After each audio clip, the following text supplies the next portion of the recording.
গত ২৪ ও ২৫শে মে হয়ে গেল ইটালির ভেনিস সিটি কর্পোরেশন নির্বাচন। এই নির্বাচনকে কেন্দ্র করে ভেনিস কমিউনিটিতে বিভিন্ন রাজনৈতিক দল ও সংগঠনের সাথে একে অপরের মাঝে দূরত্ব তৈরি হয়।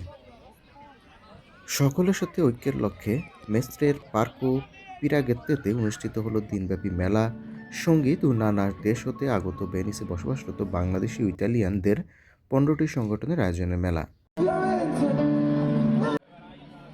নানা রকম বাহারি পণ্য ও নানা দেশের খাবারের স্টলে উৎসবমুখর পরিবেশে আনন্দে মেতে ওঠে সকলে।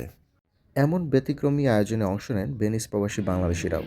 এ সময় এই মেলার উদ্দেশ্য নিয়ে কথা বলেন ভেনিস সিটি কর্পোরেশনের নির্বাচনে প্রার্থিত ডেমোক্রেটিক পিডি হতে নারী কাউন্সিলর পদে প্রতিদ্বন্দ্বিতাকারী প্রার্থী ঋতু মিয়া সহ স্থানীয় বাংলাদেশ সংবাদ। আসসালামু আলাইকুম, আমি ঋতু। আজ আমরা আছি পার্কো পিরাগেত্তোতে। আমরা অনেক সুন্দর একটি পিকনিক করছি এবং আমাদের এখানে অনেক আপুরা ভাইয়ারা আছে, বাট আমরা শুধু কিন্তু বাঙালি কমিউনিটি না, আশেপাশে আরো অনেক অনেক মানুষ আছে এখানে। মনে হচ্ছে যে এটা একটা বাংলাদেশি মেলা না, একটা পুরো বিশ্বের একটি মেলা। খুব মজা হয়েছে। ইটালির ভেনিসে আজ আমরা একটা প্রোগ্রামে এসেছি।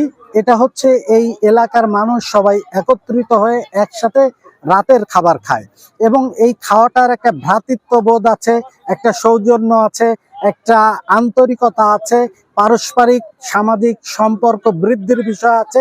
এই বিষয়গুলো খুব চমৎকার ভাবে এখানে তৈরি হয়। সো এই এমন একটা অনুষ্ঠান আসলে আমাদের সবার জন্য অত্যন্ত ভালো এবং জনপ্রিয়। আমাদের এমন একটা উৎসবমুখ পরিবেশে আসার জন্য এবং নিউজ কালেকশন করার জন্য। সুন্দর পরিবেশ।